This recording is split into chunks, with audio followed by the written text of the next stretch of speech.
Hi ಎಲ್ಲರಿಗೂ ನಮಸ್ಕಾರ. ಎಲ್ಲರೂ ಹೇಗಿದ್ದೀರಾ? ಚೆನ್ನಾಗಿದ್ದೀರಾ ಅಂತ ಭಾವಿಸ್ಕೊಂಡು ಇವತ್ತಿನ ವಿಡಿಯೋನ ಸ್ಟಾರ್ಟ್ ಮಾಡ್ತಾಯಿದ್ದೀನಿ. ನಿಮ್ಮೆಲ್ಲರಿಗೂ ಕೂಡ ತಮ್ಮನೇಲಿ ನೋಡಿದ್ರೆ ಅರ್ಥ ಆಗಿರ್ಬೋದು.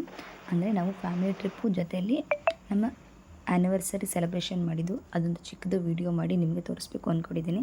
ಆ್ಯನಿವರ್ಸರಿ ಅಂತ ತುಂಬ ಗ್ರ್ಯಾಂಡಾಗೇನೂ ಮಾಡ್ಕೊಳ್ಳಿಲ್ಲ, ಸಿಂಪಲಾಗೇ ಮಾಡ್ಕೊಂಡ್ವು. ಬಟ್ ಎಲ್ಲಿ ಸೆಲೆಬ್ರೇಷನ್ ಮಾಡೋದು ಮತ್ತು ಹೇಗೆಲ್ಲ ಆ ದಿನ ನಾವು ಕಳೆದ್ವು ಅನ್ನೋದನ್ನು ನಿಮಗೆ ಈ ವಿಡಿಯೋದ ಮೂಲಕ ತಿಳಿಸ್ಬೇಕು ಅಂದ್ಕೊಂಡಿದ್ದೀನಿ.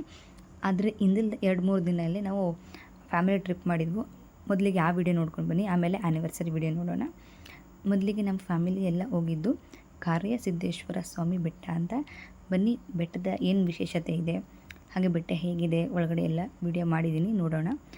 ನೀವು ಬೆಟ್ಟಕ್ಕೆ ಹೋಗ್ಬೇಕಂದ್ರೆ ನೀವು ನಡ್ಕೊಂಡು ಕೂಡ ಹೋಗ್ಬೋದು. ಮೆಟ್ಲುಗಳು ಹತ್ಕೊಂಡು ಬೆಟ್ಟದ ಕೆಳಗಡೆಯಿಂದ ದೇವಸ್ಥಾನಕ್ಕೆ ಕೂಡ ಫುಲ್ ಮೆಟ್ಲುಗಳಿವೆ, ಅದನ್ನು ಕೂಡ ಹತ್ಬೋದು. ಕೆಲವ್ರಿಗೆ ಹತ್ತಕ್ಕಾಗಲ್ಲ ಅನ್ನೋರು ನಿಮ್ದು ಯಾವ್ದು ವೆಹಿಕಲ್ಸ್ ಇರುತ್ತೆ ಅದನ್ನು ನಾವು ಬೆಟ್ಟದ ಮೇಲ್ಕೆ ತೊಗೋಬೋದು. ಬೆಟ್ಟದ ಮೇಲ್ಕೆ ಅಲೋ ಮಾಡ್ತಾರೆ, ಡೈರೆಕ್ಟ್ ದೇವಸ್ಥಾನದ ಹತ್ರನೇ ಹೋಗುತ್ತೆ. ಹಾಗೆ ಹರಕೆ ಹೊತ್ಕೊಂಡಿರೋರು ಕೂಡ ಮೆಟ್ಲುಗಳನ್ನ ಹೊತ್ಕೊಂಡು ದೇವಸ್ಥಾನಕ್ಕೆ ತಲುಪ್ತಾರೆ. ಅವರವರ ಶ್ರದ್ಧೆ ಭಕ್ತಿಯಿಂದ ಮಾಡುವಂತಹ ಅದು. ಕೆಲವರು ಆಗಲ್ಲ ಅನ್ನೋರು ಈ ಥರ ವೆಹಿಕಲ್ನ ಟೆಂಪಲ್ ಹತ್ರನೇ ತೊಗೋಬೋದು. ರೋಡ್ ಮಾತ್ರ ತುಂಬಾ ಚೆನ್ನಾಗಿದೆ, ಬಟ್ ತುಂಬಾ ಅಪ್ಸ್ಗಳಿದೆ, ನೋಡಿಕೊಂಡು ಗಾಡಿನ ಓಡಿಸ್ಬೇಕು. ಆ ಕಡೆ ಈ ಕಡೆ ಹೋಯ್ತಾ ಇದ್ದಾನಂತೂ ತುಂಬಾ ಸಖತ್ತಾಗಿರುತ್ತೆ. ಯಾಕಂದರೆ ಮೇಲ್ಗಡೆಯಿಂದ ಕೆಳಗಡೆ ನೋಡಿದ್ರೆ ತುಂಬಾ ಚೆನ್ನಾಗಿ ಕಾಣಿಸುತ್ತೆ. ಹಾಗೆ ಆ ಕಡೆ ಈ ಕಡೆ ಹಸಿರು ಇರೋದ್ರಿಂದ ತುಂಬಾ ಚೆನ್ನಾಗಿ ಅನಿಸುತ್ತೆ. ಅದನ್ನು ನಾವು ಬಾಯಲ್ಲಿ ಹೇಳೋಕ್ಕಿಂತ ನೀವು ಒಂದು ಸತಿ ಹೋಗಿ ಆ ದೇವಸ್ಥಾನ ನೋಡೋದ್ರಿಂದ ತುಂಬಾ ಚೆನ್ನಾಗಿರುತ್ತೆ.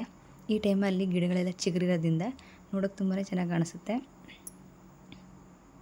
ಅಷ್ಟೇ ಅಲ್ಲದೆ ಈ ದೇವಸ್ಥಾನದಲ್ಲಿ ತುಂಬ ಜನಗಳು ಕೂಡ ಮದುವೆ ಕೂಡ ಆಗ್ತಾರೆ. ಈ ಪ್ಲೇಸ್ ಮದುವೆ ಆಗೋಕ್ಕೆ ತುಂಬಾ ಚೆನ್ನಾಗಿದೆ. ಹಾಗೆ ಮೈಸೂರಲ್ಲಿರೋರಿಗೆ ಅಥವಾ ಚಾಮರಾಜನಗರ ಡಿಸ್ಟಿಕಲ್ಲಿರೋರಿಗೆ ತುಂಬ ಹತ್ರ ಈ ದೇವಸ್ಥಾನ. ತುಂಬ ಜನ ನಾವು ಹೋಗಿರೋ ದಿನವೂ ಮದುವೆಗಳಿತ್ತು, 1-2-3 ಮದುವೆಗಳು. ಅಲ್ಲೇ ಅಡುಗೆ ವ್ಯವಸ್ಥೆಗೆಲ್ಲ ಜಾಗ ಚೆನ್ನಾಗಿದೆ, ಅಲ್ಲೇ ಕೂಡ ಮಾಡ್ಕೋಬೋದು. ಯಾರು ಇಂಟ್ರೆಸ್ಟ್ ಇತ್ತು ಅಂತಂದರೆ ಒಂದು ಸತಿ ಹೋಗಿ ಜಾಗನ ನೋಡ್ಕೊಂಡು ಬನ್ನಿ, ತುಂಬಾ ಚೆನ್ನಾಗಿದೆ. ನಿಮ್ಮ ಮಕ್ಕಳನ್ನ ಒಂದು ಸತಿ ಕರ್ಕೊಂಡೋಗಿ ಬೆಟ್ಟದ ಮಧ್ಯೆ ಈ ಥರ ಕರ್ಕೊಂಡು ಹೋಗೋದ್ರಿಂದ ಮಕ್ಕಳು ಕೂಡ ತುಂಬಾ ಖುಷಿ ಆಗ್ಬೋದು. ನಾವು ಇನ್ನೇನು ಹತ್ರ ಬೆಟ್ಟದ ಹತ್ರ ಬಂದ್ವಿ. ಹಾಗೆಯೇ ನಾವು ದೇವಸ್ಥಾನದ ಹತ್ರ ಬಂದವು. ಈ ದೇವಸ್ಥಾನದ ಬಗ್ಗೆ ನಾನೆಷ್ಟು ತಿಳ್ಕೊಂಡಿದ್ದೀನಿ ಅದನ್ನು ನಿಮಗೆ ತಿಳಿಸೋಕ್ಕೆ ಪ್ರಯತ್ನ ಪಡ್ತೀನಿ. ಈ ದೇವಸ್ಥಾನ ಎಲ್ಲಿದೆ ಅಂತಂದರೆ ಮೈಸೂರು ಜಿಲ್ಲೆ ನಂಜನಗೂಡು ತಾಲೂಕಿನ ಕಾರ್ಯ ಅನ್ನೋ ಗ್ರಾಮದಲ್ಲಿದೆ. ಕಾರ್ಯ ಸಿದ್ದೇಶ್ವರ ಸ್ವಾಮಿ ಇಲ್ಲಿ ನೆಲೆಸಿದ್ದಾರೆ ಅಂತ ನಾನು ಕೇಳ್ಪಟ್ಟಿದ್ದೀನಿ. ಹಾಗೆ ಇದು ಒಂದು 1100 ವರ್ಷದ ಹಳೆ ದೇವಸ್ಥಾನ ಆಗಿದೆ. ಗಂಗರ ಕಾಲದ ಐತಿಹಾಸಿಕ ದೇವಸ್ಥಾನ ಇದು, ಪವಿತ್ರ ಸ್ಥಳ ಆಗಿದೆ. ಇಲ್ಲಿ ತುಂಬ ಜನ ಭಕ್ತಾದಿಗಳು ಅವ್ರ ಹರಕೆಗಳೆಲ್ಲ ಕಟ್ಕೊಂಡು ಬಂದಿರ್ತಾರೆ. ತುಂಬ ಪವರ್ಫುಲ್ ದೇವಸ್ಥಾನ ಇದು. ಹಾಗೆ ನೋಡಿ, ಮೇಲಿಂದ ಕೆಳಗಡೆ ನೋಡಿದ್ರೆ ಮೆಟ್ಲು ಕಾಣಿಸ್ತದೆ. ನೀವು ಅಲ್ಲಿಂದ ಮೆಟ್ಲು ಹತ್ಕೊಂಡು ಡೈರೆಕ್ಟ್ ಟೆಂಪಲ್ ಹತ್ರನೇ ಸೇರ್ಬೋದು. ಇಲ್ಲಿ ಪಾರ್ಕಿಂಗ್ ವ್ಯವಸ್ಥೆಯಲ್ಲಿ ಇದೆ, ಈ ಕಡೆಯಿಂದ ಗಾಡಿಗಳೆಲ್ಲ ಬಂದರೆ. ಹಾಗೆ ಅವರು ನಮ್ಮನ್ನು ಮದುವೆಗೆ ಬಂದಿದ್ದಾರೆ ಅಂತ ತಿಳ್ಕೊಂಡಿದ್ರು. ಹಾಗೆ ನಮ್ಮ ತಾಯಿ ಇಲ್ಲ, ನಾವು ಮದುವೆ ಮುಗಿಸ್ಕೊ ಬಂದಿದ್ದೀವಿ ಅಂತೇಳಿ ಹಾಗೆ ಒಳಗಡೆ ಹೋಗ್ತಾ ಇದ್ದೀವಿ. ದೇವಸ್ಥಾನದ ಮುಂಭಾಗ ಇರೋಂಥದ್ದು. ಇಲ್ಲಿ ತುಂಬ ಮದುವೆಗಳು ನಡೀತಾ ಇದೆ ಅಂತ ಹೇಳಿದ್ನೆಲ್ಲ, ನಾವು ಬಂದಿದ್ದ ದಿನ ಕೂಡ ಮದುವೆಗಳು ನಡೀತಾ ಇದ್ವು. ಹಾಗೆ ದೇವಸ್ಥಾನನ ಒಂದು ಸತಿ ತೋರಿಸ್ತೀನಿ ಕಂಪ್ಲೀಟಾಗಿ ಹೇಗಿದೆ ಅಂತ ನೋಡ್ಕೊಳ್ಳಿ.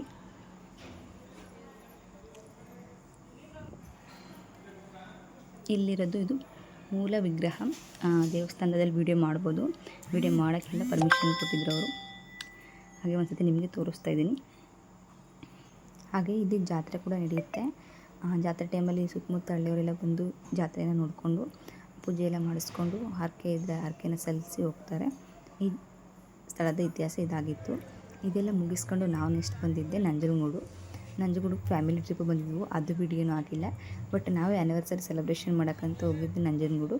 ಅದಕ್ಕೆ 2 ವಿಡಿಯೋನೂ ಹಾಕೋದು ಬೇಡ, ನಾವು ಇವತ್ತು ಹೋಗಿರೋದನ್ನು ಹಾಕೋಣ ಅಂದ್ಬಿಟ್ಟು. ಇದು ನಾವು ಬಂದಿದ್ದ ದಿನ ತುಂಬಾ ರಶ್ ಇತ್ತು. ನಾವು ಹೋಗಿದ್ದು ಭಾನುವಾರ ಆಗೋದ್ರಿಂದ ಭಾನುವಾರ ಫುಲ್ ರಶ್ ಇರುತ್ತೆ. ನಂಜನಗೂಡಿನ ಬಗ್ಗೆ ತುಂಬ ಜನಕ್ಕೆ ಗೊತ್ತು, ಈ ದೇವಸ್ಥಾನದ ಬಗ್ಗೆ ಯಾರಿಗೆ ತಾನೇ ಗೊತ್ತಿಲ್ಲ. ಎಲ್ಲರೂ ಚಿಕ್ಕ ಮಕ್ಕಳು ಕೂಡ ಹೇಳ್ತಾರೆ. ಇದ್ರ ಇತಿಹಾಸ ಹೇಳೋ ಅವಶ್ಯಕತೆ ಇಲ್ಲ ಅನ್ಕೋತೀನಿ, ಯಾಕಂದರೆ ಇತಿಹಾಸ ಹೇಳೋದ್ರಿಂದ ವಿಡಿಯೋ ನೋಡೋಕ್ಕೆ ತುಂಬ ಬೋರು ಅನಿಸ್ಬೋದು. ಹಾಗೆ ಇದು ಫ್ಯಾಮಿಲಿ ಟ್ರಿಪ್ ಹೋಗಿದ್ಮೇಲೆ ಅವತ್ತು ಮಾಡಿದ ವಿಡಿಯೋ ಕ್ಲಿಪ್ಪು, ಅದನ್ನು ಕೂಡ ಇದಕ್ಕೆ ಆ್ಯಡ್ ಮಾಡಿದ್ದೀನಿ. ಹಾಗೆ ನಾವು ದೇವಸ್ಥಾನ ಒಳಗಡೆ ಎಲ್ಲ ನೋಡಿಕೊಂಡು ನೆಕ್ಸ್ಟ್ ಹೋಗಿದ್ವಿ ನಾವು ಊಟಕ್ಕೆ. ಇಲ್ಲಿ ಮಧ್ಯಾಹ್ನ 1 ಗಂಟೆಯಿಂದ ಊಟ ಪ್ರಾರಂಭ ಆಗುತ್ತೆ. ಮೊದಲಿಗೆ ಪಾಯಸ ಮತ್ತು ನಾವು ಹೋಗಿದ್ದಿನ ಕಡಲೆಕಾಳು ಕೂಡ ಕೊಟ್ಟಿದ್ದು, ಅನ್ನ ಸಾಂಬಾರು ಹಾಗೆ ಎಲ್ಲನೂ ಕೂಡ ತಿಂದ್ಕೊಂಡು ದೇವಸ್ಥಾನದಲ್ಲಿ ಪ್ರಸಾದ ತಿನ್ನೋಕ್ಕೆ ಚೆನ್ನಾಗಿರುತ್ತೆ. ಅದನ್ನೆಲ್ಲ ಮುಗಿಸ್ಕೊಂಡು ನಾವು ನೆಕ್ಸ್ಟ್ ಬಂದಿದ್ದೇನೆ ಬೋಟಿಂಗ್ ಆಡೋಣ ಅಂದ್ಬಿಟ್ಟು. ಇದು ಕಪಿಲಾ ನದಿ, ನಿಮ್ಮೆಲ್ರಿಗೂ ಗೊತ್ತು, ನಂಜನಗೂಡಲ್ಲಿ ಇರುವಂಥದ್ದು. ನನ್ನ ಮಗಳು ಆಸೆ ಪಟ್ಟು ಬಂದ್ಬಿಟ್ಟು ಬೋಟಿಂಗ್ ಆಡೋಣ ಅಂತ ಬಂದು ಫಸ್ಟ್ ಟೈಮ್ ಅವಳು ಬೋಟಿಂಗಲ್ಲಿ ಭಯಪಡದೆ ಕೂತಿದ್ದಾಳೆ. ಹಾಗೆ ಬೋಟಿಂಗಲ್ಲಿ ಕೆಲವು ಮಕ್ಕಳಿದ್ರು, ಅವರು ಕೂಡ ತುಂಬ ತಮಾಷೆಯಾಗಿ ಮಾತಾಡ್ತಾಯಿದ್ರು. ಅವಳದಿಂದ ನನ್ನ ಮಗಳು ಕೂಡ ಧೈರ್ಯವಾಗಿ ಸ್ವಲ್ಪ ಕೂತಿದ್ಲು ಭಯಪಡ್ದೇನೆ. ಹಾಗೆಯೇ ಇಲ್ಲಿ ಬೋಟಿಂಗ್ ಆಡೋಕ್ಕೆ ಒಬ್ಬರಿಗೆ 50 ರೂಪಾಯಿ, ನಾವು ಇಬ್ಬರಿರೋದ್ರಿಂದ 100 ರೂಪಾಯಿ ಆಗಿತ್ತು. ತುಂಬ ಕಡಿಮೆ ಪ್ರೈಸ್ ಅನ್ಕೋತೀನಿ ನಾನು ನೋಡಿದ ಮಟ್ಟಿಗೆ. ಬೇರೆ ಕಡೆ ಹೋಲಿಸ್ಕೊಂಡ್ರೆ ಇಲ್ಲಿ ಕಡಿಮೆ ಇರುತ್ತೆ. ಒಂದ್ಸತಿ ನಿಮ್ಮ ಮಕ್ಳು ಕರ್ಕೊಂಡು ಹೋದರೆ ಒಂದ್ಸತಿ ಆಡ್ತಿ, ತುಂಬಾ ಚೆನ್ನಾಗಿರುತ್ತೆ. ಈಗ ದೇವಸ್ಥಾನ ಎಲ್ಲ ನೋಡಿಕೊಂಡು ನಾವು ಹೋಗ್ತಿರೋದು ನೆಕ್ಸ್ಟು ಮನೆಗೇ. ಮನೇಲಿ ಹೋಗಿ ಏನೆಲ್ಲ ಆಯಿತು ಅಂತ ನೆಕ್ಸ್ಟ್ ವಿಡಿಯೋದಲ್ಲಿ ಕಂಟಿನ್ಯೂ ಮಾಡ್ತೀನಿ.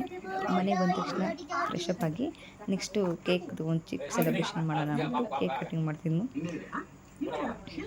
ನನ್ನ ಮಗಳು ಬರ್ತ್ಡೇ ಅಂತ ಅಂದ್ಕೊಂಡು ಹ್ಯಾಪಿ ಬರ್ಡೇ ಅಂತ ಹೇಳ್ತಾಯಿದ್ಲು. ಯಾಕಂದರೆ ನಮ್ಮ ಚಿಕ್ಕವಳಲ್ವ, ಅದರಿಂದ ಅವಳಿಗೆ ಗೊತ್ತಾಗಲ್ಲ ಆ್ಯನಿವರ್ಸರಿ ಯಾವುದು ಬರ್ತ್ಡೇ ಯಾವುದು ಅಂದ್ಬಿಟ್ಟು. ಹಾಗೆ ಫ್ಯಾಮಿಲಿ ಎಲ್ಲ ಕೇಕ್ ಕಟಿಂಗ್ ಮಾಡಿಬಿಟ್ಟು, ತುಂಬ ಏನು ಗ್ರ್ಯಾಂಡಾಗಿ ಅಂತಲ್ಲ, ಸಿಂಪಲ್ಲಾಗಿಯೇ ಒಂದು ಚಿಕ್ಕ ಕೇಕ್ ಕಟಿಂಗ್ ಮಾಡಿದ್ವು ಅಷ್ಟೇ. ಅದೆಲ್ಲ ಆದಮೇಲೆ ನೆಕ್ಸ್ಟು ಊಟ ಮಾಡಿಕೊಂಡು ಇವತ್ತಿನ ವೀಡಿಯೋನ ಇಲ್ಲಿಗೆ ಎಂಡ್ ಮಾಡಿದ್ವು.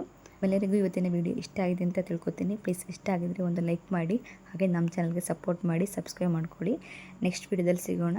ಧನ್ಯವಾದಗಳು ವಿಡಿಯೋನ ಪೂರ್ತಿಯಾಗಿ ನೋಡಿದ್ದಕ್ಕಾಗಿ. Thank you so much.